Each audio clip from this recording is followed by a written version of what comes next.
community safety, and the paper outlines the work so far done over the last couple of academic years. The focus for the most recent academic year was built on building on existing insights and progressing actions already underway. We had a few delays through the pandemic. The school was very busy, obviously, during that time, and so we were catching up on some actions there. Particular highlights from the last academic year included around healthy food, improvements in healthy lunchboxes, work to increase free school meal uptake, which the eligibility is high in their school, and reductions in food waste from school meals. In terms of active places, we've looked at increasing active travel to school. The Sustrans Big Walk and Wheel was adopted in the school, supported obviously by the Sustrans team and members of the council. And we undertook a 4-day trial closure of roads around the school, which gained overwhelming support from parents and from children and the school itself. Its aims are around preventing road traffic accidents. There's quite a lot of dangerous parking in the area, and also obviously encouraging walking and cycling to school.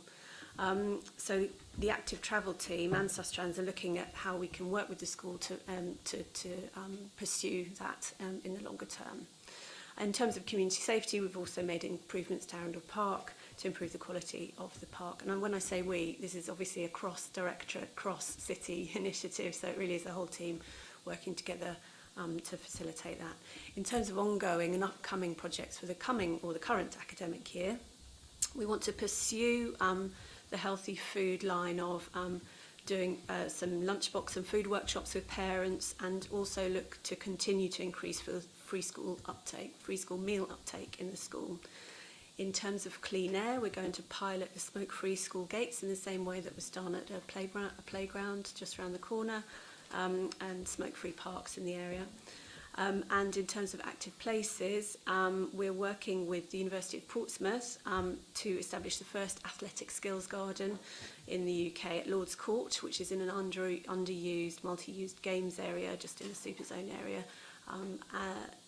I know we've come here to talk about the athletic skills garden before.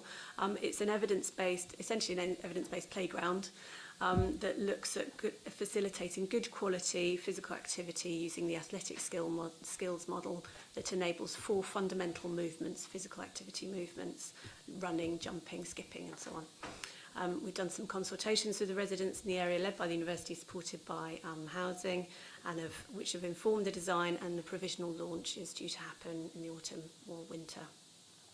We're doing a detailed evaluation of each work stream currently, and when we're aiming to conclude the pilot in July this year, this academic year, next calendar year, July 24, and we'll start to think about how we can consolidate the findings in Arundel Court, and also think about how we can expand that learning to other areas of the city. So thank you very much.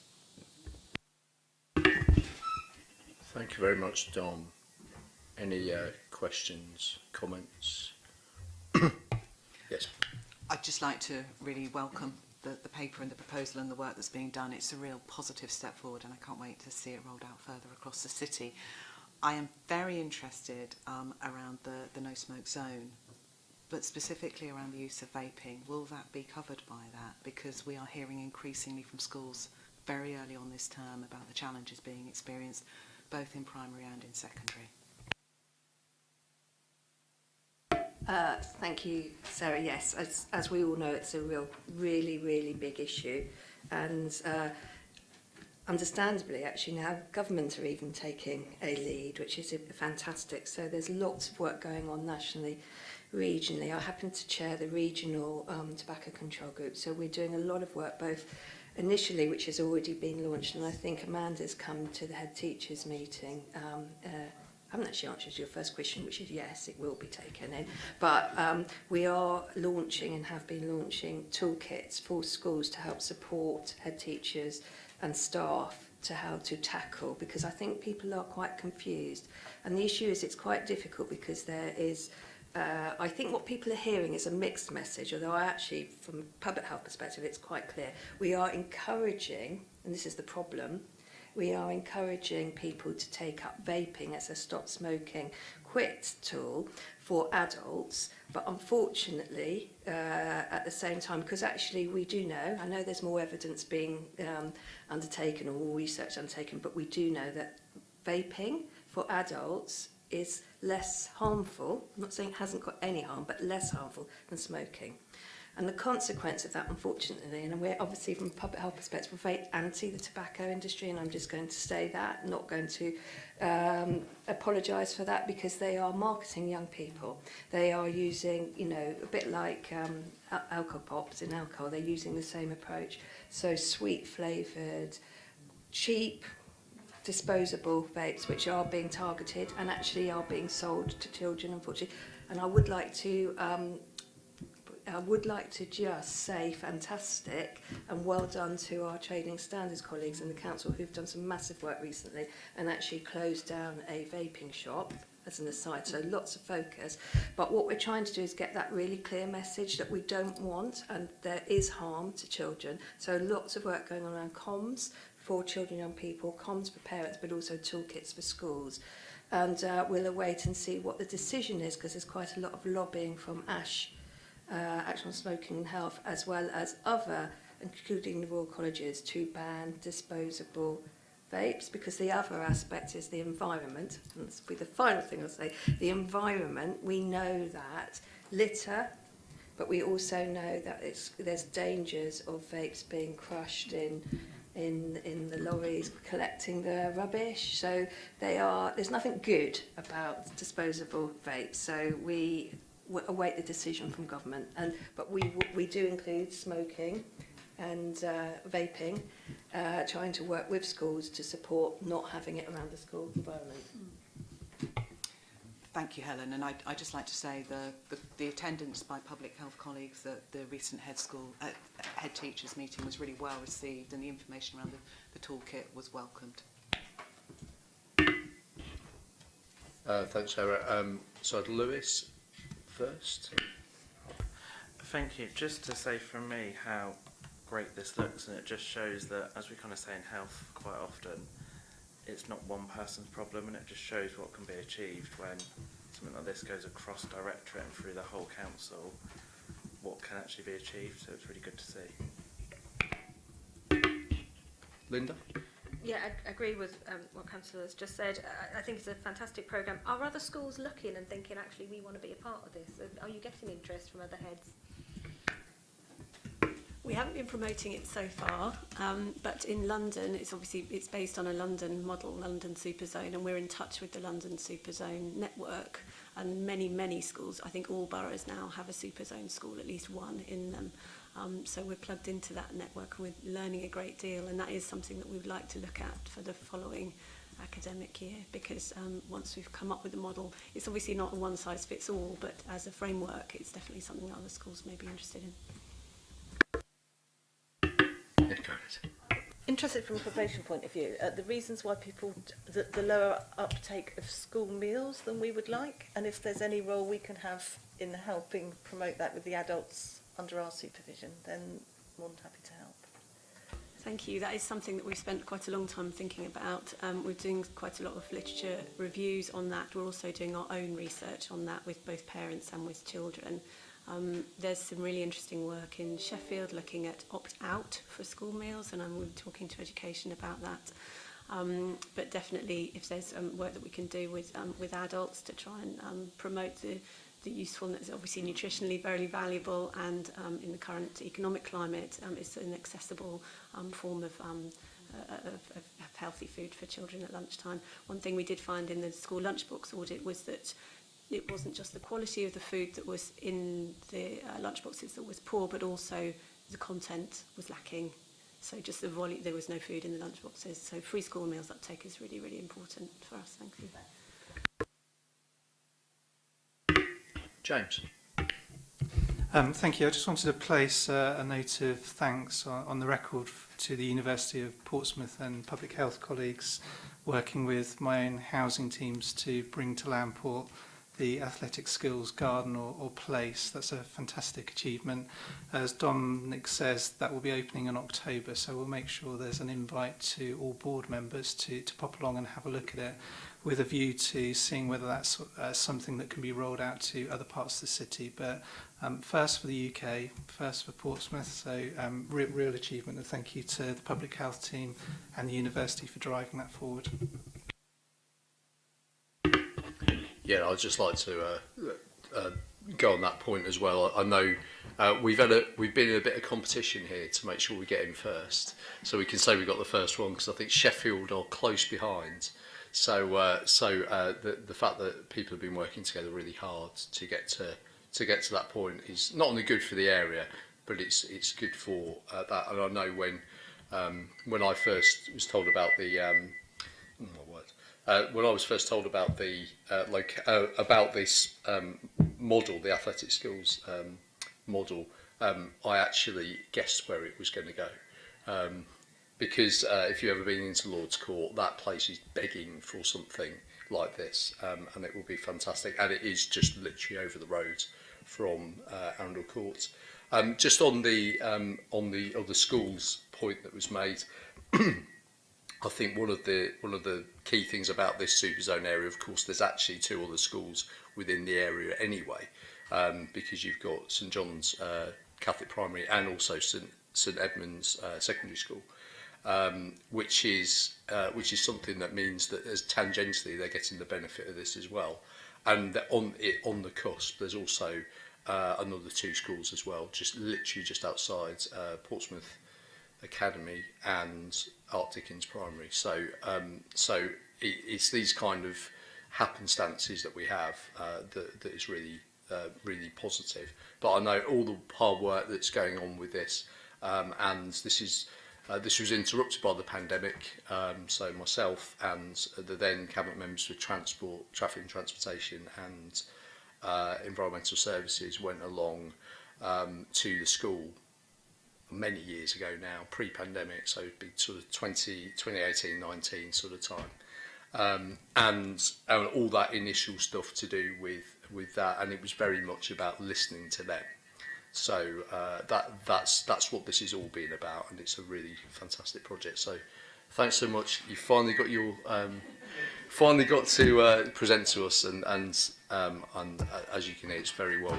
So, and we look forward to the continuing work that's going on around this. Okay, so moving on to back to our agenda. Yeah, I'll use that one. Yeah. Moving on to the agenda, and Andy, Stroke Recovery Service. Thank you, Chair. So a verbal update rather than a paper. For context, for anyone that hasn't been aware of this, we've had a contract, the City Council's had a contract with the Stroke Association in the city for many, many years. That contract was due to come to an end at the beginning of this financial year, trying to get my dates in order. We then found some short-term non-recurrent funding to extend it to the end of this calendar year, December 23, but we had no funding recurrent after that point.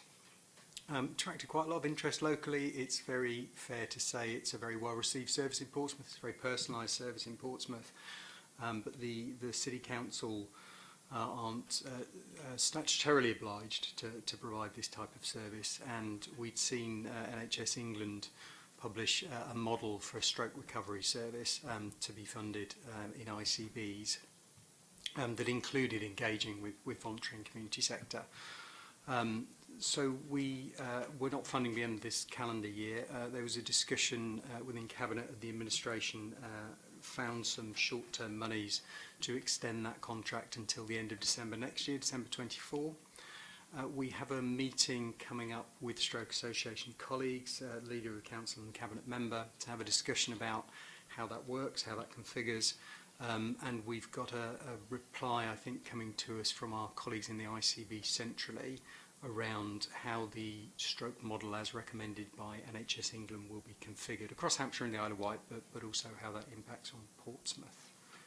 I think that probably covers the basics, but happy to take any questions, comments. Thank you. Thanks, Andy. Anyone want to come in on this? Okay, so I'd just like to say, yeah, as Andy's pointed out, we've now got an extension up until the end of next year, and as I was asked to do at the last Health and Wellbeing Board, I did raise this at our Integrated Care Partnership board a few weeks ago now, and to say, what's going on with the pathway? And this is the background to that, of course, is other integrated care systems have put in place their pathway and they've worked on it. Unfortunately, ours hadn't done at all. So it was this came in a year ago. Well, it's July 2022 was when the missive came down from NHS centrally as part of the 5-year plan. But that was a specific model. But they had confirmed that at that point they had just started work on that. So we do know that's underway, and indeed we've got the ICP assembly today. So alongside getting a formal response, which I know Joe will come in on shortly, we will also have that opportunity to keep those conversations going. Actually, yeah, Joe, do you want to come in? At this Yeah, point? thank you, Matt. I think it's just to say that the stroke recovery pathway, a lot of that focuses on acute stroke, and a huge amount of work is being done across the ICB in that area, and we have quite comprehensive sort of acute stroke and immediate stroke recovery services in Portsmouth and across Hampshire. I think the issue is understanding the relationship with the VCS community and how we support after stroke. So it's that bit. Don't want people to worry around the more acute element of the pathway that is definitely being worked on. Thank you. Yeah, thanks, Joe. Thanks for that clarification. Yeah, it's very much about that aftercare part of it, which is something that has been, as I say, in other parts of the country that's been fully done and gone through, but we're a bit behind here.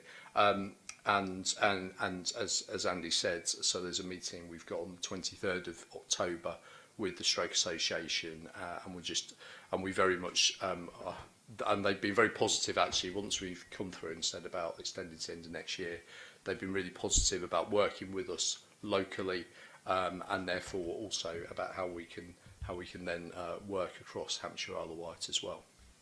Yeah, and I think that would be really helpful, Matt, because I think the Stroke Association service, as it currently has been in place for a long time.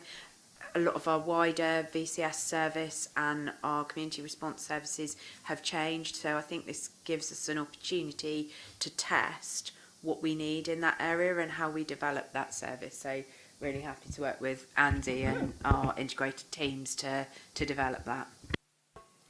Yeah, and very much, and we know in other parts of the country where the full pathway has been done, we know that the Stroke Association are running those services on behalf of the integrated care systems. So there's potential there, and if we can support that, and it's also worth reiterating, of course, we are the only place now in Hampshire Isle of Wight that has a post-stroke recovery service.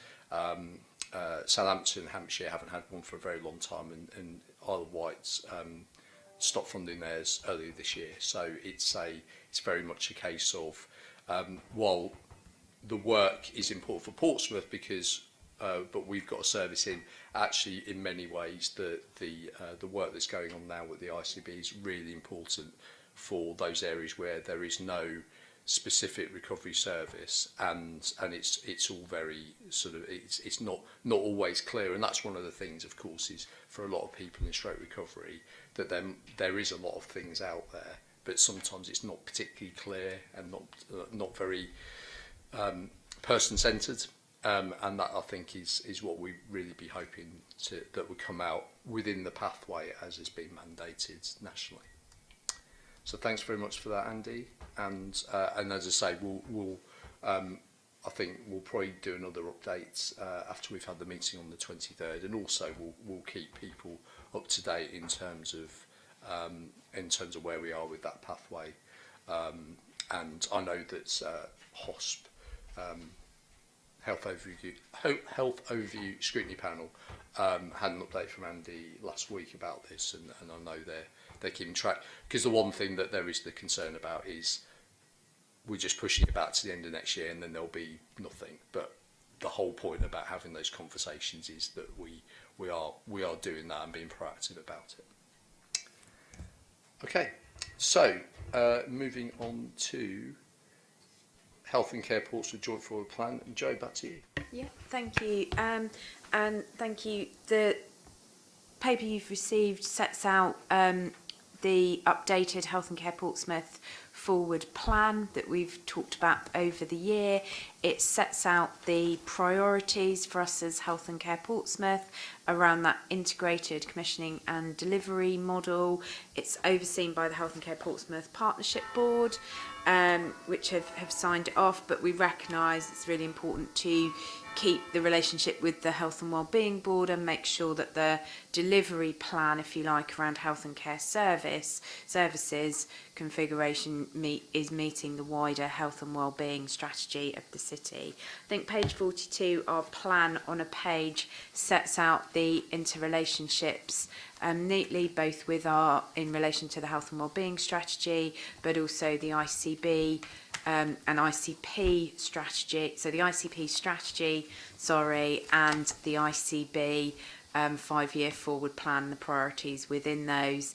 But it sets out really the local priorities for us in Portsmouth, how we will work through the partnership board and what our key objectives are. And then for each of our 5 pillars, our 5 priority areas, we have a partnership management group that oversees where we've got the joint spend in the Section 75 arrangements. So a lot of work done on this over the year, as the board are aware, and this is really the overarching document that will set out our key objectives over the next 3 to 5 years, and particularly the delivery plan for this first year. Thank you. Thank you, Joe. Any comments or questions? That's good. That's good. Thanks. I think thanks to everyone who's been involved in putting this joint forward plan together. Again, it's something that shows about how our integration works and positively, and also how it fits in with those areas that have been put through by the Integrated Care Partnership Strategy, which calls for, especially for new members of the board, this is a statutory strategy, and the Integrated Care Partnership has the responsibility to create that strategy, and that is also that fits in with what that's the underlying principles that the Integrated Care Board are to work to at a Hampshire R-wide level as well. So it's really important that and we've done quite a lot of work in terms of making sure our health and wellbeing strategy here reflects what the Hampshire Isle of Wight strategy is, and vice versa, and very much that's fed in. And as I said, today we're having our latest assembly, which is on mental health, work with that focus. Yeah, and thank you, Matt, and a particular thanks to Kelly, who took all of our ideas, various documents, read through all the ICP strategy and the ICB forward plan, and pulled it all together in such a succinct way. So huge thank you to her. Thank you very much, Kelly. Item 6, Portsmouth Safeguarding Adults Board funding. David. Thank you. I'm here today to draw attention to some inequities in funding across the region for safeguarding adult boards, and to seek your support. We've been in budget discussions with our colleagues in the ICB and in the police for some considerable time now. The Portsmouth Safeguarding Adults Board has, I think, a long tradition of working efficiently and effectively with a very small resource. And I have to say that our colleagues in the local authority do step up enormously in supporting the efforts of the business unit. And there is, of course, long histories in this region, and particularly in Portsmouth, in terms of collaboration across health and social care. But the creation of the ICB has shown up the inequities, whereas previously the CCG in Portsmouth would have funded the board. It is now done on a much wider basis. And we can see, I hope from the figures that are produced in this paper, that Portsmouth ends up with a much poorer deal across the region than other boards do. Our expression of a desire for an increase in spending, as it were, budget, as it were, I think is relatively small compared to the size of budgets in the institutions that we're talking about. Although I do appreciate that there is no spare cash anywhere in anybody's system. Recently, the board's work, I think, has been championing some of the safeguarding needs of adults in the city where traditionally they haven't had the same kind of focus. And I do welcome, I think it's the third pillar of the previous items work. It's expressing a desire to do something more about suicide prevention, drug misuse and homelessness. And these are three of the key things that we have been working on as a board and have been shown up by some of our serious adult reviews as being key areas that the board needs to engage its organisations in much further. And so engaging with service users to hear their voices, their lived experience, doing some of the very basic interagency work well, and improving the way in which agencies work across risk management are not grandiose aims. They're relatively small but important things that we need to do. Unfortunately, the board, given its resources, is now at risk in terms of being able to do those. The statutory responsibilities to achieve those aims remain regardless of what the board does. The duties are on the three statutory partners, the local authority, the ICB and the police. So if the board doesn't do them, they still have to be done, hopefully. So as independent chair of the board, it's my responsibility, I think, to shout out when I think things are at risk in terms of statutory duties not being achieved. And here I am today shouting out and seeking your support to influence colleagues in both the ICB and in Hampshire Constabulary to properly fund the work of the board.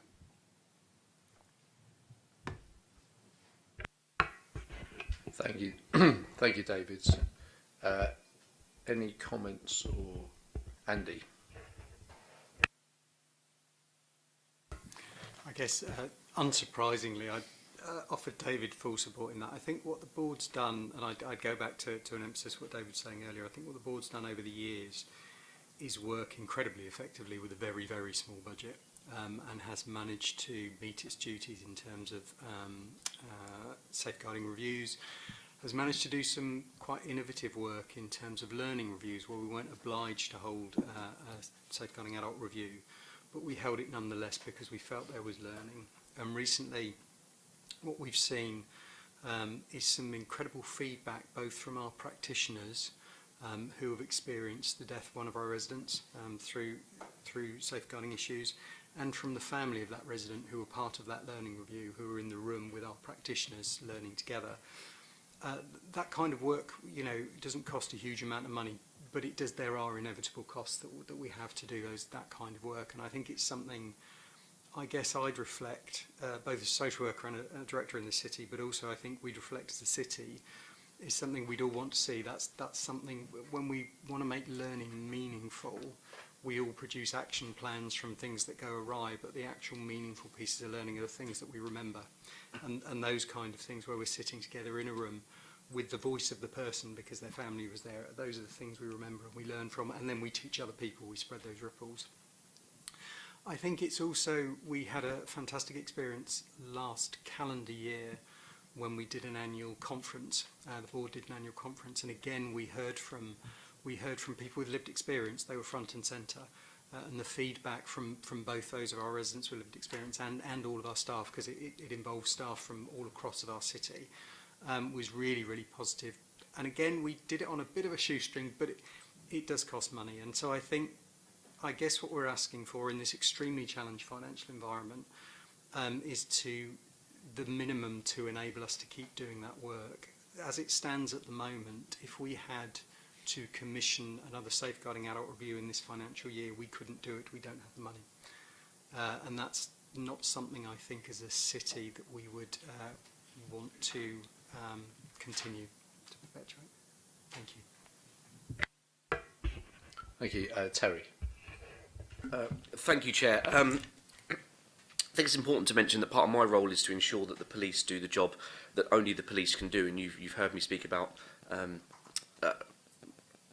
street to suite before, and right care, right person, and of course, you know, while we're challenging health partners to ensure they're doing their bit around mental health, you know, we also challenge LAs or local authorities to ensure that they're gripping, you know, ASB and making sure that the police aren't the first point of call, that often there are things in place to not drain that resource. So just to give some context on this, the recommended amounts from the constabulary are dealt with by officers who attend the safeguarding boards, and they will then make representations to the force leads and therefore us when it comes to setting the budget. The amounts that are agreed are proportionate with what partners are seeking to achieve through each of the boards that the police support, and therefore the same proportionate increase I think would be expected by all partners. However, if Portsmouth and partners are looking to increase their contributions, then you know, I'm sure that a case could be made to the constabulary to contribute more, but they'd obviously want to see to ensure that there's delivery and value for money there. I know that the paper recommends an increase of, or it highlights the Isle of Wight SAB, which is 12%, but when you look into the detail, I think what's being asked from the constabulary is a share of almost 15%, 14.4 actually percent. So I think the key thing to come out of this is exactly what the increase is, first of all, and then secondly, to think about, for our safeguarding leads, what allowing them, to understand what the partners believe could be achieved with a higher shared amount. I think it's also worth noting as well that the police are not a recipient of community infrastructure levy and things like that, where other partners are. So I think if we're clear on what's could be achieved through that, and conscious of the police force doing the job that only the police force can do, then you know there's scope there to write and ask those questions. Joe.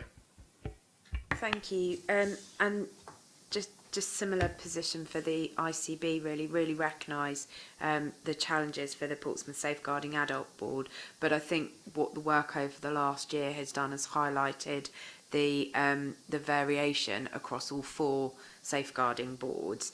And so from an ICB perspective, I know there's work going on to understand why that is and ways we can reduce that variation, and again look at how we're putting in proportionately to all 4 adult safeguarding boards, and perhaps to work to support each board to understand how we can make the best use of finite resources together and to look at that unwarranted variation. So I know that's the work that the quality and safeguarding team are doing, but recognise the challenges for the Portsmouth Safeguarding Board, and you know, if there's anything I can do to support those conversations, really happy to do so.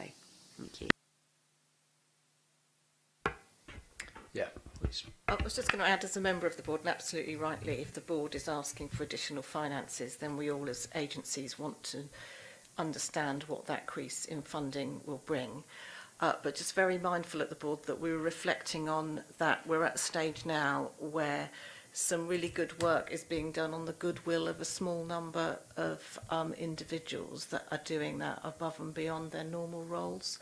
So completely agree with the principle that we need to understand what an increase in funding will bring, but I just think it was important that the board were aware of that. David. Might I be permitted to express a little frustration?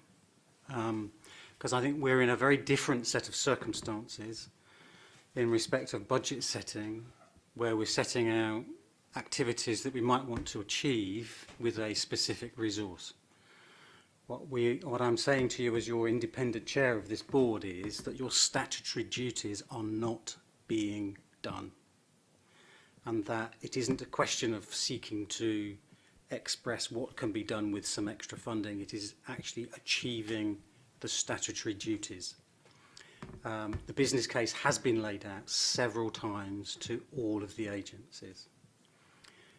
So forgive me if I'm appearing to be a little frustrated, because I feel we've been here before.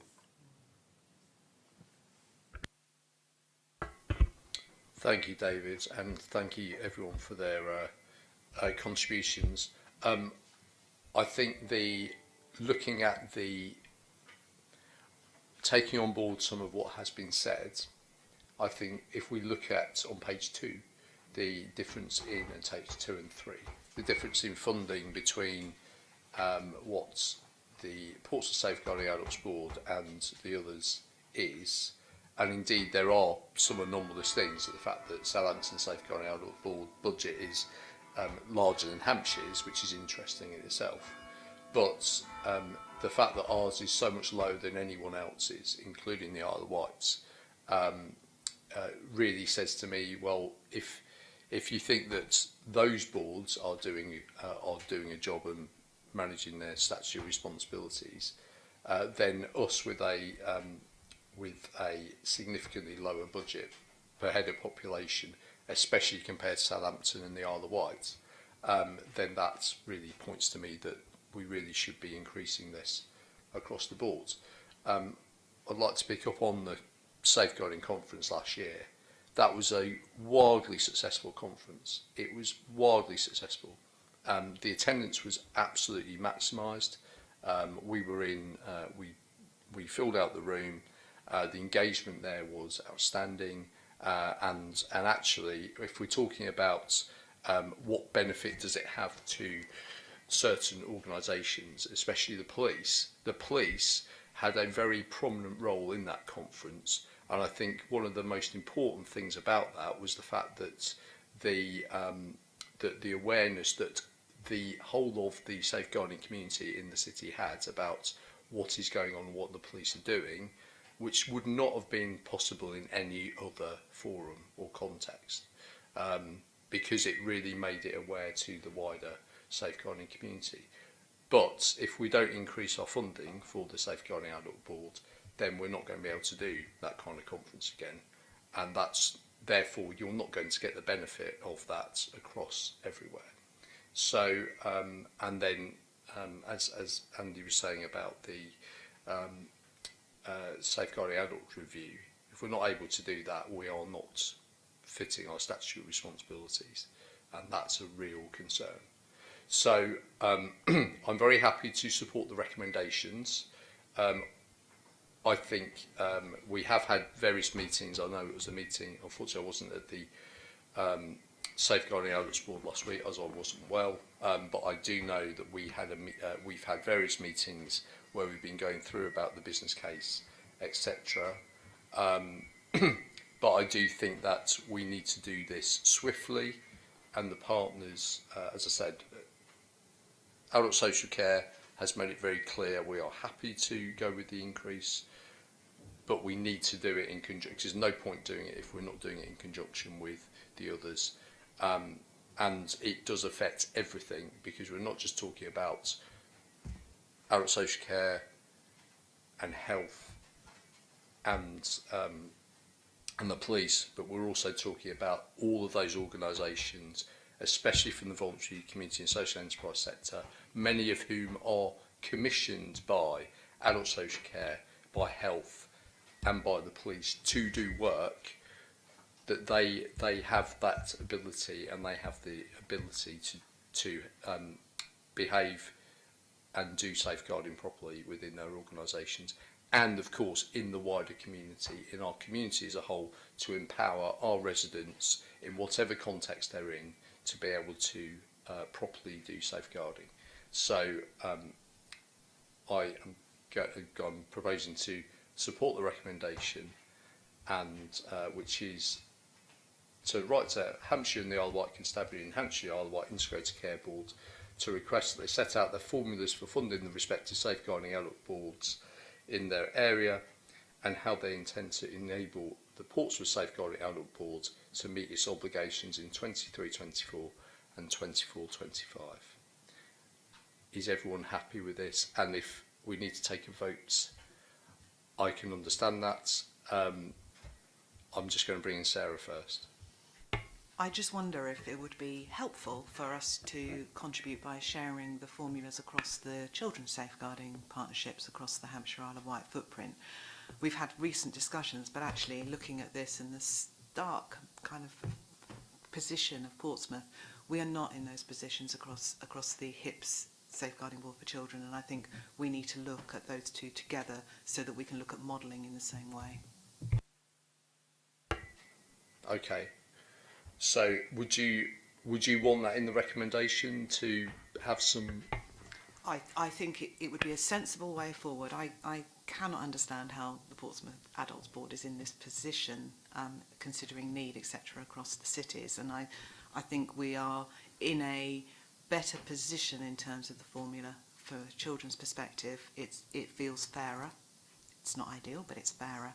And I think it would be a good introduction into the conversation that we have with partners, because obviously it's the same partners contributing to two boards, effectively doing the same work across children's and adults. So, yeah. Okay, so if we amend the recommendation to have something around with mind to the funding formulas that are done for the children's safeguarding children's boards, then I think that would be, is everyone happy with that to then go forwards? Any objections? No, excellent. Thank you very much. And as I say, I think the most important thing is that this moves on with pace, because we need to make sure that we're getting this sorted as soon as we can. Item 7, Director of Public Health's annual report. Helen, over to you. Thank you, Chair. So I'm very, very pleased today to be launching the third Director of Public Health's annual report since I've arrived in Portsmouth at the beginning of COVID. And I particularly want to acknowledge and thank the huge amount of work, because as you'll see to my right is Matt Gummerson, who you all know very well. And Matt is actually the author, has written all three of those reports, but again this year has written with a lot of support. So I'd also like to acknowledge Mark, who's with us, who is our strategic lead for poverty. And it's really important this year that we've had a focus on poverty, because it is such a big, not only a corporate response, you know, corporate poverty, you're going to come up good, corporate priority for us in terms of the council. It's also a very, very important priority across the whole city. And we have been working very much in partnership with all of the partners around this board over the last, well, it's now probably a year and a half since the cost of living, working with partners across the NHS, with the police, with education, with the, you know, across the whole city with business. And so it's really timely that we are publishing this report this year, because it is not only the annual public health report, it's also the needs assessment. So it provides all of the work, it's a combination, I think, of the work that both Mark and Matt have been doing over the past year to ensure that we've got the best evidence we have around the situation in Portsmouth. So I've probably spoken too much. I'm going to pass over to Matt. But just to say, obviously, this is as, and I'm not going to ask for apologies, apology for this. I'm not giving an apology. It's a bit of a hefty tune. It is quite long. It's got a huge amount of really important data. But as always, we will follow it up with an a shorter, more visual exec summary, which we'll be able to use with partners. But this really is for the purpose it's needed. But I'm going to pass over to Matt now. Thank you, Helen. As always, too kind, but also acknowledging, as well as Mark and I, a number of other people in the council and partners have contributed to this, very well supported by the Tackling Poverty Steering Group, who've shaped this work and informed it as we've gone on. And yeah, thanks to everyone that contributed to it, too numerous to list all of them now. I won't go through the covering report because Helen's explained that, so I'll just talk you through the appendix, which is that the needs assessment. It's there as a reference document. As Helen says, we'll produce a more public-friendly version that will go on the JSNA web pages, where you can now also find the cost of living data for the city that is now available to the public on those pages as well. So just to kind of briefly summarise the report, and I appreciate we've got a lot of other things on the agenda, so I will keep it brief. It does a number of things. It starts off by explaining that there isn't one single definition of poverty, and I think that's important to recognise. There are different ways of defining poverty for different groups, different ages. So it does explain a little bit about that, but you know, there's some fairly stark statistics within that. So depending on how you measure it, somewhere between a quarter and a third of children in the city are living in households that are in poverty. This will play out into lots of the other issues that the board are focusing on. We know about the impacts of poverty on health. The report explains some of those in terms of what the national evidence describes, not least in terms of the significantly lower life expectancy in Portsmouth, both between Portsmouth as a relatively poor city and other parts of the country, but also within Portsmouth. So there are parts of the city where if you're born in those more deprived areas, male life expectancy is 10 years shorter than in other parts of the city. So those are quite stark differences, and the report sets those out. But as well as looking at the impacts on health, we also touch on the impacts on other issues that are of importance to the board. So other priorities such as educational attainment, for example, where, as the report highlights, the free school meal gap in Portsmouth, so attainment of pupils on free school meals compared to the non-free school meal cohort, the gap between those two is wider in Portsmouth than the gap nationally, so it is contributing to those challenges around education in the city. Looking at adults within the city, again highlighting the challenges that we face around a lot of this work. Half of working age adults that are in low income households are in working households, so employment is a part of the solution, but it's not the whole solution. There are challenges around that are being addressed through the other work this board's been working on, for example, around ensuring well-paid jobs, social value for as anchor institutions and employers in the city. There's more that we can do, but also recognising that workless households are also significantly more likely to be in poverty, 4 times as likely as non-working households. So we do need to address both sides of that.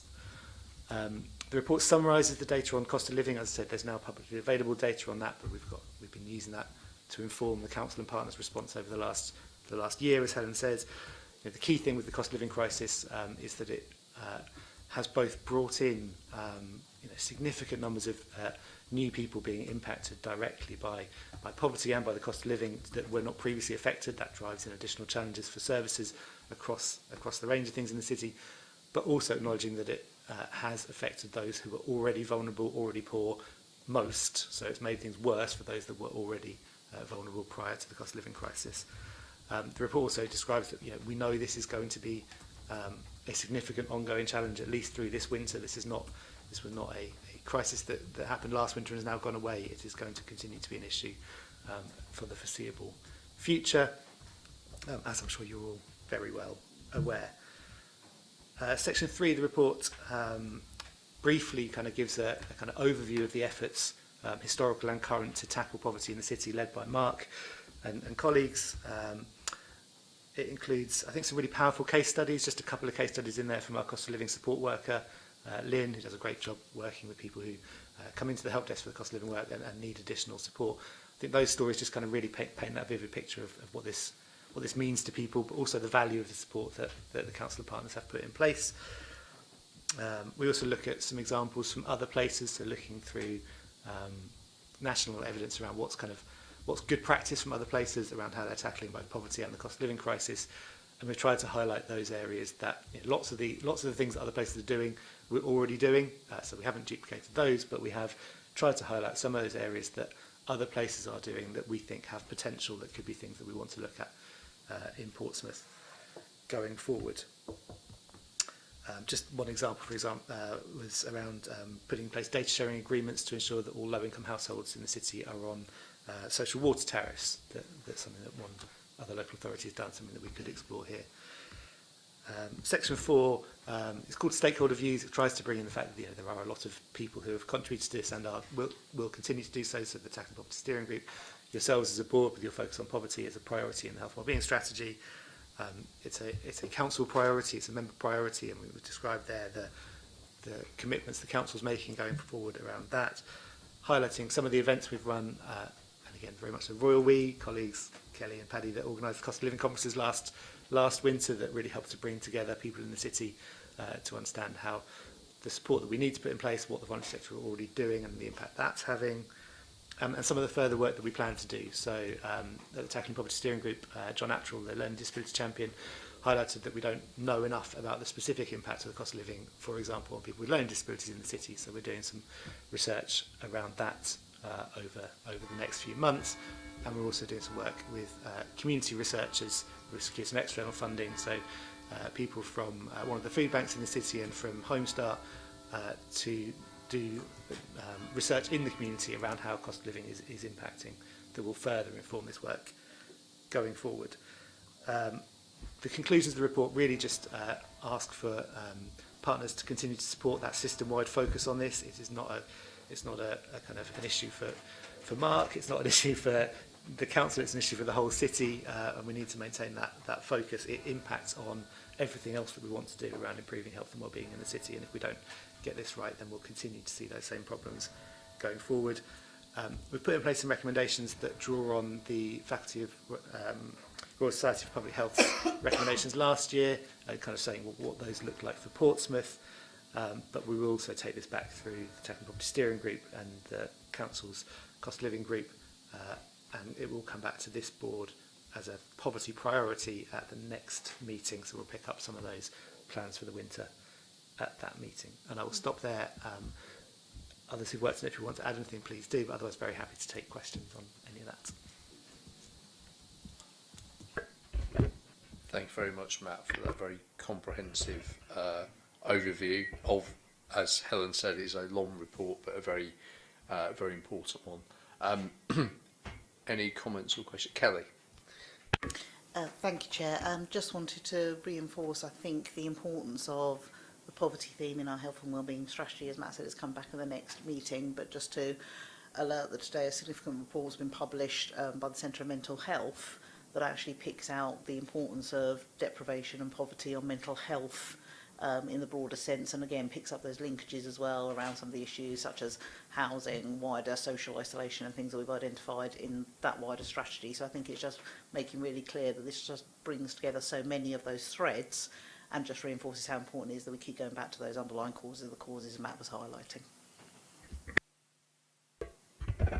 Thank you, Kelly. Yeah, thank you. It's a really sobering document, isn't it, to read the position in the city. But I think the heartening bit around how we work together and some of the work we've started to do with public health now and bringing together the cost of living work and building on that, and particularly the work we're doing in Paulsgrove and down in the Portsea area to understand the impact on, or how working with communities to understand their health better and the challenges they face, both in terms of accessing services but also in maintaining their own health. I think there's lots of linkages, so it feels like we've got quite a good infrastructure in our plan, probably needs more work, but to really maximise the bits now, which is good, but it's really sobering reading, I think, so thank you. Helen? If nobody else wants to comment, because I just want, so perhaps I didn't stress enough, because that's really important, Joe. I do think how we work here in Portsmouth and how we work with our communities is really strong. It's the most integrated place I've ever worked in. However, I think what we ask for everybody to note the report, but actually I'm going to ask for more than noting the report. We wrote, well, again, they're all we. So Kelly and Matt worked with many of you around the table to develop the health and wellbeing strategy at a time before COVID and before cost of living. And we, hence the causes of the causes, as Kelly and Matt say, was chosen because actually we were seeing some of the worst outcomes, dare I say it, not, well, definitely in the southeast, but actually comparable to the north of England, where we often see as well that north-south divide, and that's where I think it gets lost. But the important thing is that those really poor outcomes have worsened through COVID. They've worsened through cost of living. So we're now seeing worse outcomes. And I think that's such a shame, because actually I don't want to take away from what a vibrant, fantastic city this is, and how, you know, the communities, which we saw strengthened, I think, through COVID and cost of living. However, it's not turning around those outcomes. So I suppose it's more than noting. I think we've got to continue and perhaps scale up how we are working to support our communities to try and turn some of that data around. David. Reading this and just reflecting on some of the serious adult reviews that have gone on in the city over the last few years, poverty features in all of them, not as a specific cause, but it's an underlying feature. And I'm particularly interested in the fourth recommendation that you've got in your annual report around empowering the workforce. And there are real synergies here with what our strategic plan in the Safeguarding Adult Board is to do something very similar. And I think that emphasis on enabling people to work together, even when there is a backdrop of good integrated working, it's an activity that never should stop. It has to constantly go on. So I think from an adult safeguarding board perspective, there are many synergies here that I think we can work with. Mark. Thank you. And just following on from that, if there are any, there's a very open invitation to all members of the board and to any parts of your organisation that you would like to be more involved with the Tackling Poverty Steering Group, please do contact me. It really is about partnership working and what we can do together to strengthen our working practices together. We need to learn from each other and work with each other and use all of the skills and resources we have available. So, yeah, just to reiterate that, and thanks everyone. Linda. I just want to thank you for the report. It's really interesting, especially the case studies. And I was just looking at the sample budget and weekly shopping and things, and I was just reflecting, in school, I never learnt about any of that. How to budget, how to have a sensible weekly diet and things. Is that in our education programme, particularly college age, who are about to set foot into the world on their own? Do we do a programme about, you know, budgeting and food?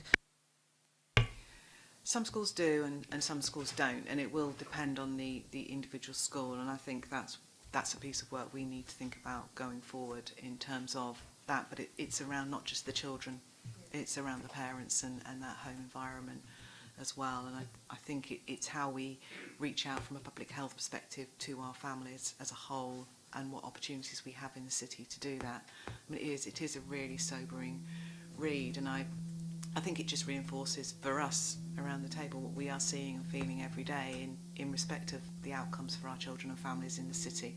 The gap is increasing despite the additional resources and work that's being done. We are not seeing those outcomes for our children improve. We are seeing them deteriorate, and the fact that we're talking about life expectancy has to be the biggest note for us to take. That cannot be an okay thing for our city. Terry. Yeah, just to shadow that firsthand, coming from an education background, there is disparity, I guess, between how those things are delivered, a bit like PSHI, really. Some schools grip it really, really well, others down the road, completely different.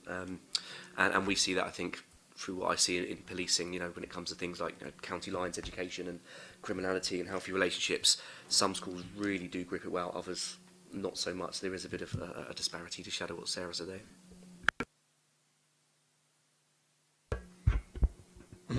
Thank you everyone for their contributions. It is a sobering reading, but I think the underlying strength that we have in the city, as Helen has mentioned, is our integration and our working together.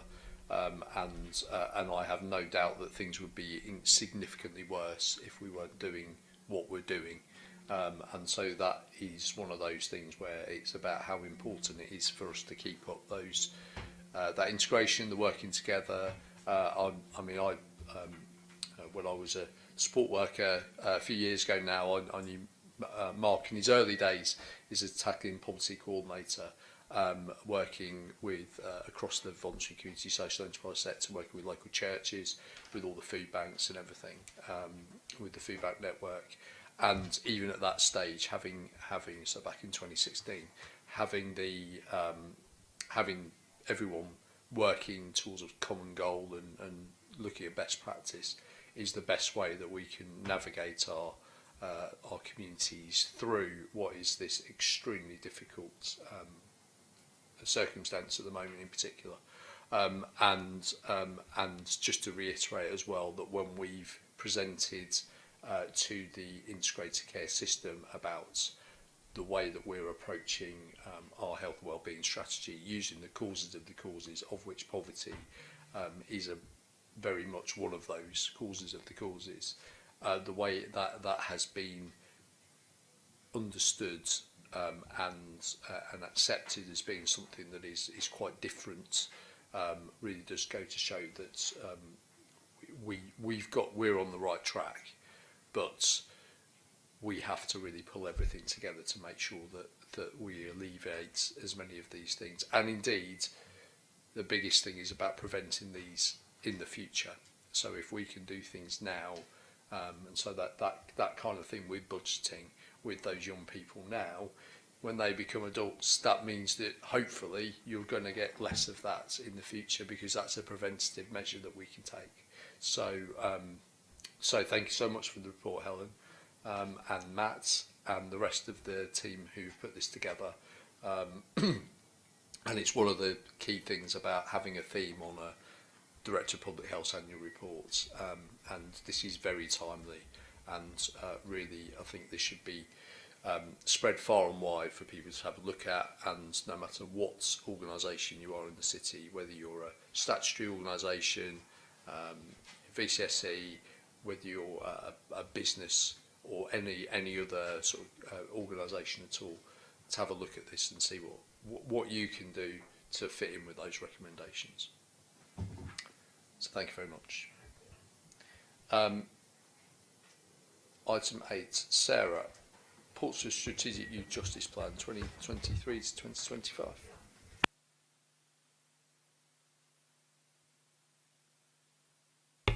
I'm going to introduce Lisa Morgan as our service leader for our Youth Justice Service in the city to talk to this item. Thank you, Sarah. Yeah, I'm Lisa Morgan. I'm the service leader for Youth Justice Services in Portsmouth, formerly known as the Youth Offending Team. I'll come to more on that in a minute. I'm here to present an information item to the board in relation to the city's strategic youth justice plan for 2023 to 2025. A copy has been provided in papers. I'll outline some key headlines and then take questions, but I'm also really pleased to be joined by a number of people who sit on our partnership Youth Justice Management Board, who will no doubt be able to offer responses as well.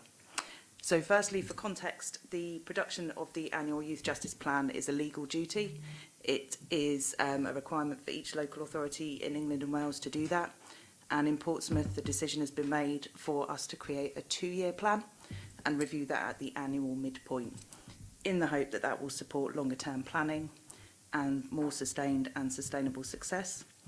And on the subject of success, I want to note a few achievements from the previous plan. So, first of all, thanks to our board members for offering continued, consistent support in what we are trying to achieve, and also showing an honesty and integrity in recognising the decisions and the demands that we have to face and supporting us in tackling those. And a real sense of pride for me in terms of recognising the genuine passion within my team and our colleagues across the partnership, actually, because youth justice services are not just a team within their own right. And I was really pleased last year that that was recognised in our inspection findings from HMIP, who rated our service as a good overall. We were then able to launch a very positive and forward-looking review of the service. So reviews can cause concern. They're not always positive. I'm pleased to say ours was. It changed our name from a youth offending team to a youth justice service. It strengthened our structure, and it offered opportunities for us to enter into new areas of work and develop more of what we want to achieve. On that, we've been really successful in embodying a child-first approach, being really clear that the children we work with are children, first and foremost. And that's not to ignore or negate the risks they pose, or are posed to them. It's not to avoid recognition of harm or the opportunities to repair it, but simply to say we recognise our children as children. We recognise that many are vulnerable and in need of support, and we will do all that we can for them and the communities that may experience harm as a result. We are also now positioned within the adolescent and youth and young adults service. Got to get it right.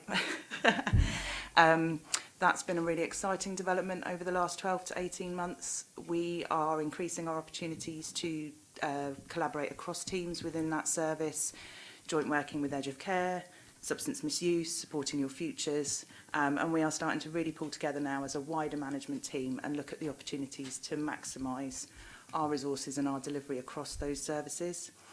And it's really pleasing to see the progress that's being made in relation to missing, exploited trafficking, contextual safeguarding and transitional safeguarding as well. And I'm really pleased and privileged to be able to contribute to that as well as benefit from it. So in terms of what next, the plan is outlined in the documentation. It's a very long plan. The content requirements are set out by our National Youth Justice Board and therefore cover everything that we do and everything from our partnership as well, those relevant elements. The priorities within the plan, though, are formulated by our local partnership management board, and for 23 to 25 there are 5 of them. So the first 3 are reducing first-time entrants, reducing reoffending and reducing use of custody. They are our well-established 3 key performance indicators. We have made good headway in all 3, but recognise there is more to do, and that's set out in more detail in that plan. And there are 2 new priorities, the first one being to support priority groups. So by that we mean improving our understanding of the needs, characteristics and wishes of the children we work with and their families, identifying and addressing disproportionality where it exists, and ensuring we reach those who need us most, but divert those who don't. And then in order to do that, the fundamental basis and focus this year in sort of my work will be making sure we develop best practice and the people in our service so that they can continue to deliver high quality work. They can maximise the opportunities to do that through careful use of resources, and also to support our staff and volunteers to progress, not just in terms of what they deliver, but what they feel they achieve and the rewards that gives them. We've also got 10 more key performance indicators to work to as of April this year. So there will be a fair degree of work in making sure that we are able to report on those and then begin to understand that the data that gives us to then inform our plan from 2025. Any questions? Thank you. Any comments or questions? Go for it.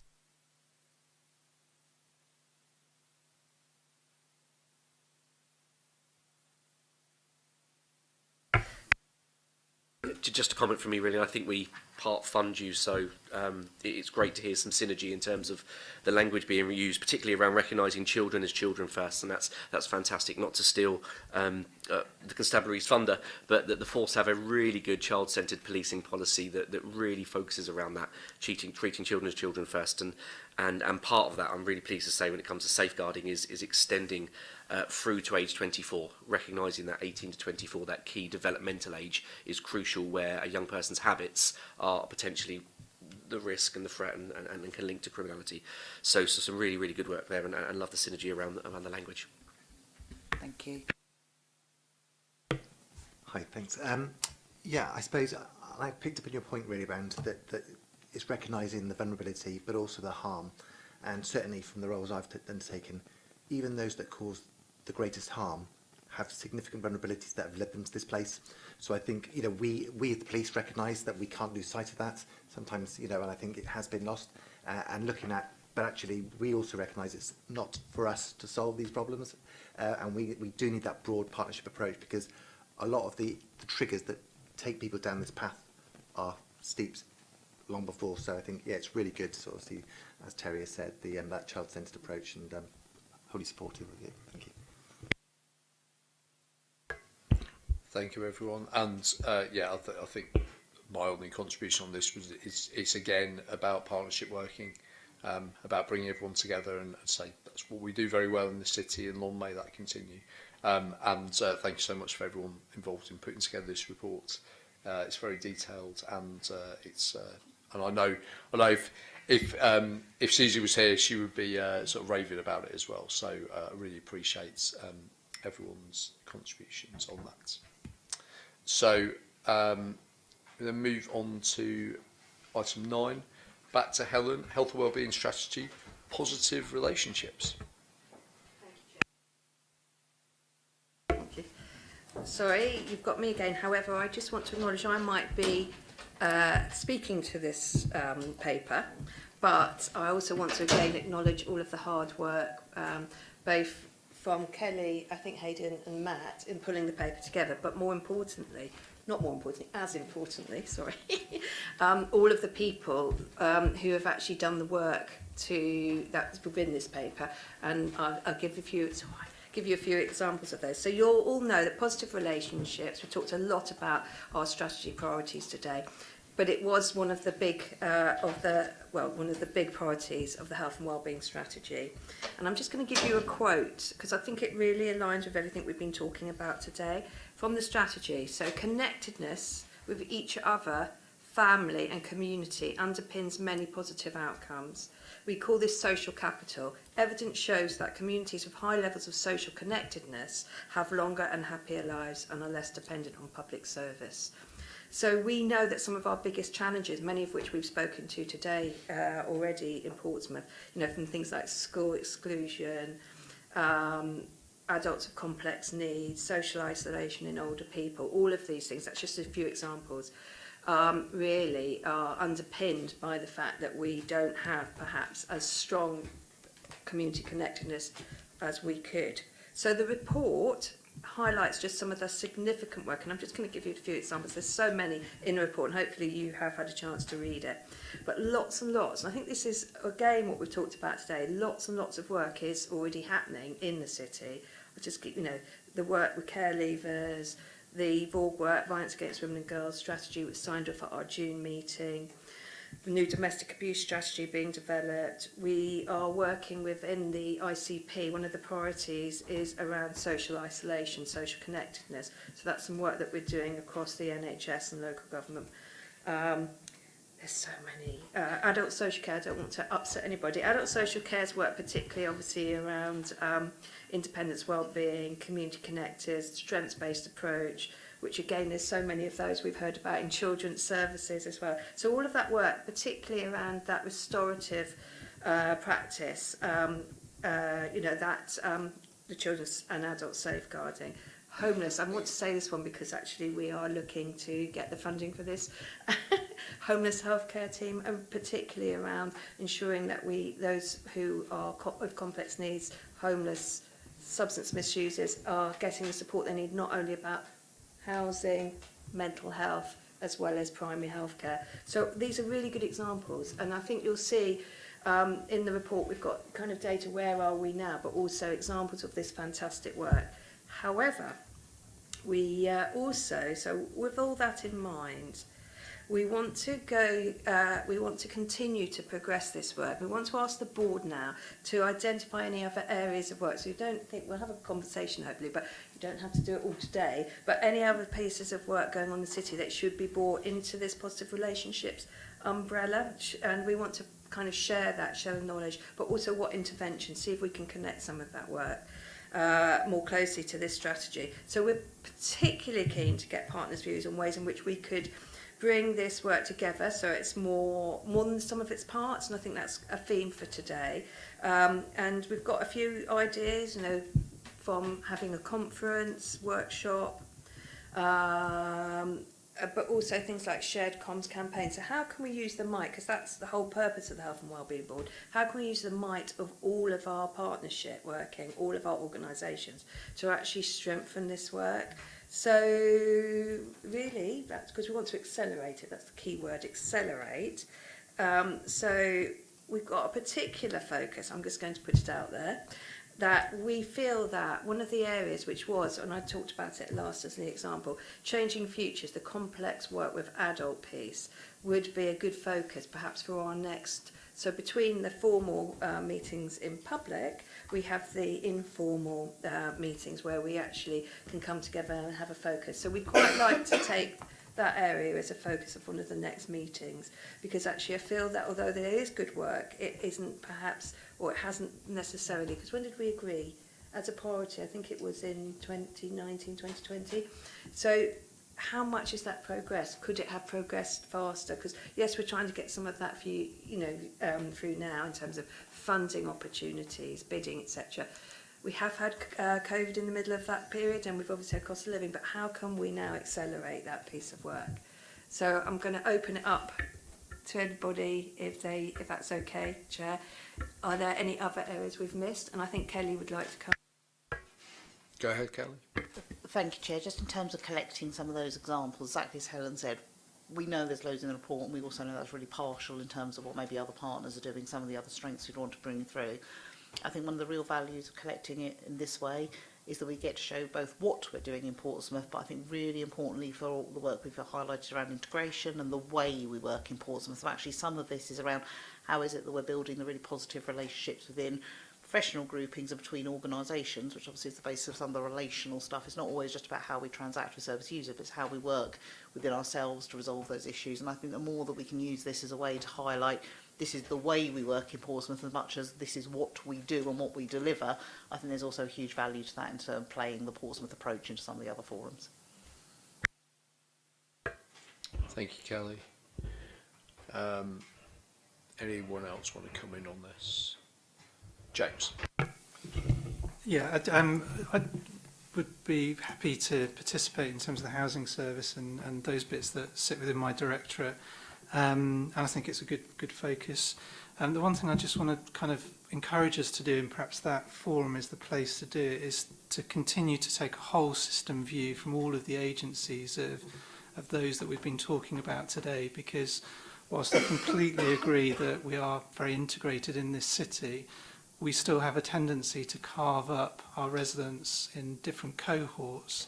And if you take the view of the services from their perspective, it may give us a very different perspective on how we're designing our services. So, we've got adults with complex needs, we've got rough sleepers, we've got those that are subject to safeguarding reviews, etc. There's a number of ways in which we're slicing up our total population. It's not the wrong thing to do, but those sessions give us an opportunity to challenge ourselves about sharing who are those customers of different services and where can we collectively pull together in a very different way to design our services against their particular needs. I just want to encourage us not to lose sight of that.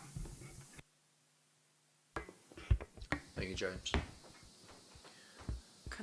Could I just add to that, Matt, please? Yeah, go for it. I think James is absolutely right, and I think we, particularly as our services are so stretched at the moment, and a huge amount of change going on within health services across Hampshire and the Isle of Wight, and the pressure on our acute is really significant. Again, coming into winter, there's a risk that we look inward at that point and just focus on what each service can do. So I think James is right. We've got to, and that would be the wrong thing to do, because we would miss the gains in coming together. So I think James is absolutely right. We've got to think about how we deliver some of these services differently, because we're seeing the same challenges of the same people with the same challenges in each part of our system, and more people with, whether it's complex needs or homeless people, all of these challenges are pitching up in different areas, quite often in the acute, and having extended length of stay because we don't really know what else to do with them, and it's not the right place for them. So really happy to take some of this and perhaps think in our Portsmouth Partnership, we've called it P3, but it's Portsmouth Partnership Provider. Can't think of the provider. Portsmouth, yes, what he said. Apologies. To think about how we do that in our winter work, and with Solent and the hospital and primary care as well. Thank you. I think that raises a really interesting point. We've talked a lot in some of the things that we've looked at today around prevention, and we talk a lot about prevention and the wisdom of it, and that we never seem to get to it as a society, let alone sometimes as a city. But I guess we can often over-medicalise our responses, we can often over-professionalise our responses, and I think what we've found through some of our projects, just thinking about some of our navigators, particularly in QA that we have, taking the approach of seeing someone as a whole person and working with them on the really embedded issues for them, not what they've necessarily presented with, I think is really key to that. And I guess that speaks to this work, because we do, I suppose echoing your point, James, actually, as I'm thinking about this, we do slice and dice needs as well, you know, whereas actually just thinking about some of the fantastic examples that we saw in the annual report from Director of Public Health, when people know about services, when people know about just getting a little bit of support, that can encourage them. They have a good experience, they tell their friends, those kind of holistic approaches. And I know it's a truism, I mean, I'm not saying anything anyone doesn't know, but I think particularly around some of the really wicked problems that we face, Joe referred to our acute and the pressure on our acute and how that drives work and drives away sometimes focusing on what we need to, because we get faced with these crises in the firefighting. We do have the opportunity to change the narrative, I think, even if we're talking about, you know, starting off with 1, 2, 3, 4, 5 people. I think we really do have that opportunity in Portsmouth. So I'd absolutely support the work. And I think that focus on what are the real needs people are presenting with, and the support, often minimal, that can help them get through that. That's only David. And further echo for me, I think there's something about, again, referring to our serious adult reviews, 3 of which we are due to publish today, if the coroner will let us, that is, are really good examples, I think, of exactly what you're talking about, and show up, I think, the disconnection in people's lives that are created by some of these social conditions that are emphasised here, and then go on to exacerbate difficulties in those relationships. And I wonder if some of those reviews might be a subject of that forthcoming discussion that you described. Language is important, isn't it? Because it strikes me that I'm absolutely behind your homelessness healthcare team. You know, again, all of the evidence we've got points to this. But as soon as we put homelessness in the front of a title of something, we then look to James to provide the answer. But that's just not the approach. We have to look to everybody for the answers to these things. Helen. Related to that, sorry, did I?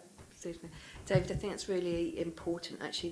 The case studies are so essential because they're really tragic. So we had, I'm not sure if it's, I think these were from last year, so we had 2 of the serious case reviews at the Combating Drugs Board yesterday, which Matt was at, and I think they were really hard hitting because even though, and we go from meeting to meeting talking about all of the positives in terms of the additional funding, what we've done, and then starkly at the end we had 2 really tragic cases where we, sorry to say it, but as multiple services together had failed 2 people because they'd had so much input but had just gone from, and I know they are complex and can be seen as difficult, complex people who go through, they come in and out of services and they're not always easy to support.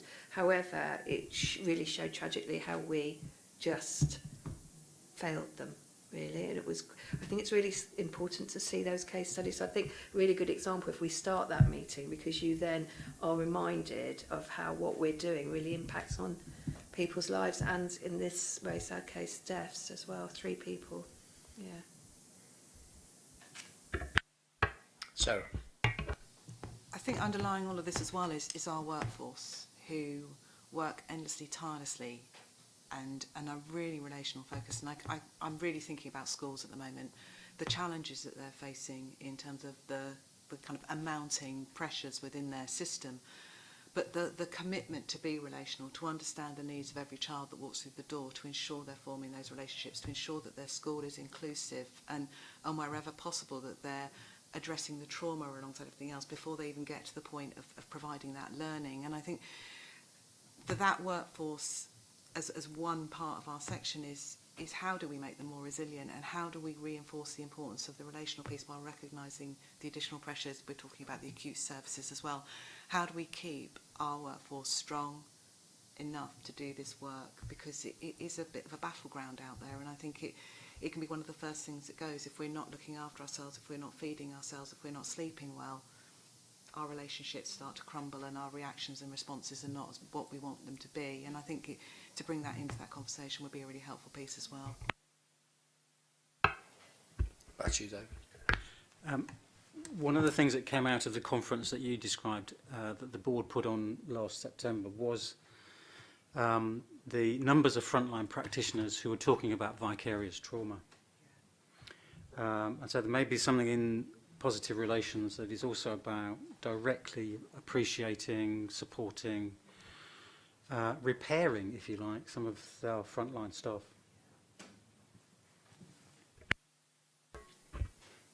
Thanks, David. I think the thing I want to touch on again is the language side. It's about how we label, and we talked about a bit labelling people. One of the things that I, in my now former day job, but I was working side by side with the NHS every day, and indeed nurses within my service, and it's and I made this actually at the National Children's and Adult Services Conference last year. It's about calling people patients. Simple, isn't it? Call people patients. You don't call them people. You don't call them people I'm interacting with. You call them patients. And it permeates through an entire sector of our society. And so suddenly you're not a person, you're a patient. And what does patient mean? What do we think when we think of patients? We think of people being treated.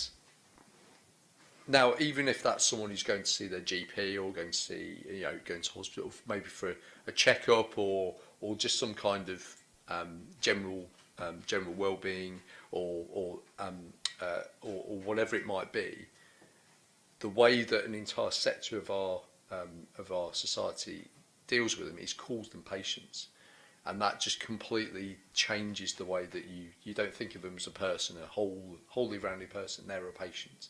And it's a really difficult concept, but I think we do it. Education. You call them pupils. Oh, the pupil. It's a child. It's a child. It's a person, and it's just about how we interact. Whether it be you talk to people about calling people service users, calling people clients, calling people whatever they are. Call them a person, and then if you have that mindset. And then you're not going to just pass people around because they're a client or a service user or a patient or whatever it might be.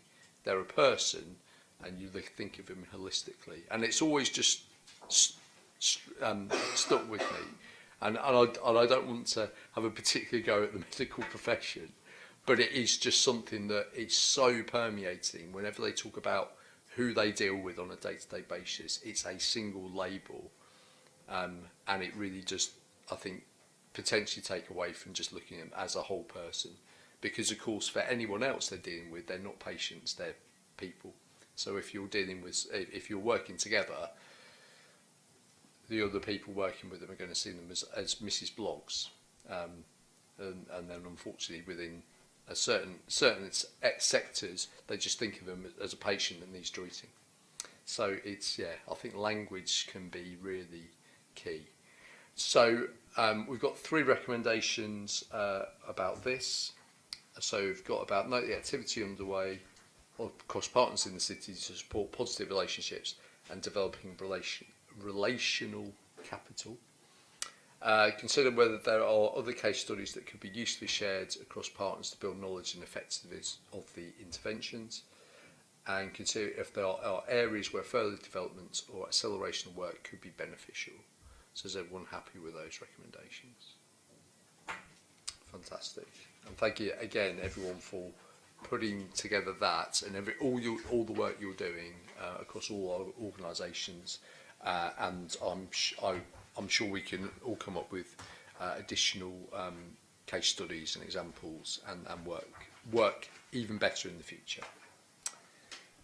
So our final item then, back to Andy for Portsmouth as an age-friendly city. Thank you. I suppose there's a theme really in this report, as there has been in many today, in thinking about things that are already happening, thinking about awareness, knowledge, and bringing those actions together, excuse me, for the benefit of our residents. So this was a report that came out of a motion to council in 2021, excuse me, where it was talking about the concept of an age-friendly city. And you can see the information and the context there on the first page of the report, and the numbers of things that were raised in that motion. I don't think anything that anyone from what we've talked about today would disagree with. But we were thinking about this as to how to make this meaningful really for our residents. We focused upon the partnership that we have, that we've reflected upon here today actually amongst all our organisations. And we thought about what would be most helpful to bring meaning to those issues that were raised in that council motion. And what we're proposing is not to design a separate strategy for an ageing population. Certainly as a health and wellbeing board, what we've committed to is the life course, is the health and wellbeing of all of our population, no matter what their age. There will be different needs and there will be different resources we need to pull together depending on people's circumstances. But maybe focusing on an age-specific strategy might not be helpful to us. So we were thinking as well about the amount of things that we already do that relate to supporting our older residents in this city. And I would think everyone gathered around this table does something or other that impacts in a positive way on older residents of Portsmouth. We've included the WHO's definition of what they see as an age-friendly city, and then further through the report we've talked about how we think we already conform to that. So going down through point 4 and into point 5, we've talked about thinking about Portsmouth as applying an age-friendly lens. So rather than coming up with another strategy, actually pulling together all of the things that we do and sharing that more widely, including with our community, with our residents, because we want to get their opinion on whether these things are helpful, what the outcomes are for them, and to help us understand how we can improve. So what we're proposing to do is to ensuring that we take an age-friendly approach, is to identify our areas for development, future collaboration, but also identify what we're already doing. Potentially through the work that we do in between boards, gathering information, and to bring an item back to this board and back to the portfolio report, which started all of this, around how we work as an age-friendly city. We don't think it's a huge amount of work, and my colleagues in finance, without whom I'm not allowed out the building, as everyone knows, have said they don't think there are financial implications to this because we're talking about what's already happening. It does link, it feels to me, it does link with a lot of those subjects we've been discussing today around our residents, around the work that we all do to try and help our residents have better outcomes. And I certainly think it links with the poverty bits that we've been talking about today, and the relationships, the connectedness, because part of connectedness, I think, is starting from where the person is and understanding how they're asking us to help. And we have a lot of our services, certainly within the local authority, are devoted to making those connections because we understand the power of that. So our recommendations are there around gathering that information, coming back to the board, making people aware of all of those services that are around that make us an age-friendly city. And so I'll take any questions, comments, thoughts. Thank you. Thank you, Andy. Anyone wants to come on this? Helen. I'm very supportive, Andy, as you would expect. I can't not mention, because you mentioned life course approach. So actually, because I do think everything that we've talked about today will have an impact, obviously, whether it's the positive relationships, everything. But actually, if you look at the Marmot approach, which is that life course approach, Marmot would say, which is really important, that the most important period of time to healthy ageing is actually the first 1,001 days. I'm just mentioning it, sorry, Sarah, I couldn't help but mention it, because ultimately that's one of our big priorities now, isn't it, within the integrated care partnerships that we're working. And I'm not taking away, because ultimately, you know, those first 1,001 days are our future population, and we've also got to take it, and the point of the Marmot is that you take it to every stage. So if we're doing the best for our people across all of the services, that will actually impact on that more positive experience for healthy ageing. But I can't take away that from it, as I'm ageing myself, that actually it's how people also perceive and are perceived. And something that's always struck me is how little we respect age in this society. And I do think that's also really important in terms of going back to the positive relationships. Other cultures really respect what people bring throughout their life. And so I just leave us with that. Just because you mentioned Marmot, and I can't not mention it. Yeah, if that's all right. I guess coming at it from the opposite end from Helen, but perhaps getting to the same point, and picking up your point, Matt, around how we do use language to not talk about people and use various acronyms, and where we do that the most is around our Andy, our favourite hospital discharge programme. And as we head into winter, we know as pressure on services continues, that's where we feel the heat of that.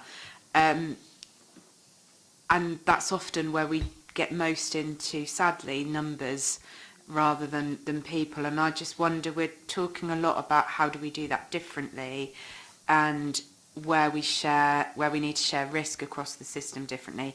But I wonder if there's something about talking in a more age-friendly approach and having some different conversations with our practitioners that we could start quite quickly now might help people think a bit differently about some of those conversations, and be a bit more person-centred. So I don't know, maybe that's something we could take back to the team, Andy, and think about how we do that and link the Wellbeing Collective and the community connectors into that a bit more. Thank you. And thank you for all the contributions there. And obviously I would, because it's relevant to our recommendation, so just obviously draw everyone's attention to 6.1, which is about the next steps, which is about auditing activity, about age-friendly approach, and then also that Health and Wellbeing Board members agree to contribute to this information. So obviously we will all get some examples, and that'd be really helpful. I think, I mean, this came to full council. No, Terry was on the council at the time. And Lewis was. It was my year off, my fourth year off the council. So this is something that came that had obviously already been worked on when I came back in 2022, and obviously. This fits in with a lot of the other work we're doing in terms of having our city appropriate for all kinds of different groups of people, and again this comes about. It's one of those things we talked about not labelling, and then we've talked about age-friendly city. But of course we know that if you're going to have an age-friendly city, you're going to have something that's actually better for people in general, because if you're having an approach that's going to be good for older people, then that's also going to be good for people who have myriad other needs as well. So it's a good way of doing things that then will have a positive impact on lots of other things. And for whatever reason you do it, a vicarious advantage is always positive. So if we just go back to the recommendation, which is that the Health and Wellbeing Board considers the information on the paper and agree next steps as set out in paragraph 6.1. Is everyone happy with that? Wonderful. So thank you everyone for today. That concludes this meeting of the Health and Wellbeing Board.